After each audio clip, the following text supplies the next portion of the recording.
If you look at anything that builds a man into a man, there's a degree of suffering. So many men say, I want to be the man, but they don't want to suffer, they don't want to fight, and I don't understand why, because even if you look at a superhero movie, they tell you, even in superhero movies, they make it very clear, Batman's parents died, that's why he's Batman. It's very hard to become a man and have a man who's respected and has stories and is capable when he only had a nice life and nice experiences. It's usually the things that made you the best version of you are usually the worst things that happen to you. All the bad things have to happen. There's no way to get there without the bad things.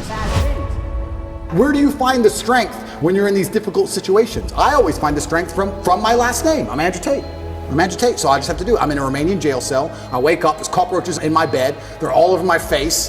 What am I gonna do, cry? Am I gonna go and sign a piece of paper and say I'm guilty? I'm gonna sell my brother out? No, I'm gonna take the cockroaches off my mouth. I'm gonna do some push-ups, because I'm Andrew Tate. When shit really gets hard, honor and courage and bravery and your last name is all you've ever had.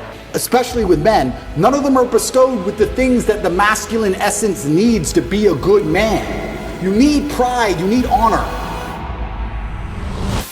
Matrix Media, they say, why did you get so big? Because I'm telling the truth.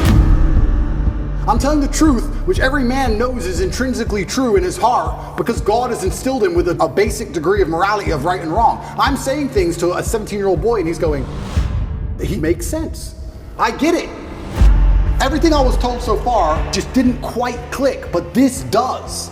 And that's what they're so scared of. I was talking about this the other day. I was talking about how I have a pet peeve, and one of my pet peeves is painkillers. And I was being typical me, and I was going over the top. And I was discussing with this guy. This guy said, have you got any aspirin? I said, there's no aspirin in my house. And he said, why? I said, brother, you are not facing 1% of the life difficulties I am facing. Think about it. No government's trying to lock you up. The Matrix isn't after you. They're not trying to frame you. Nobody wants you dead. When God finally gives you a tiny headache, to give you something to show you're half a man, a little bit of resilience, you pussy out and take an aspirin. Can't you just have a headache? Just have a headache. And not only just have a headache and don't mention it, because I don't care. So don't even talk about it. Nobody needs to know. What do you want? Do you want therapy? You want sympathy? Nobody cares you have a headache.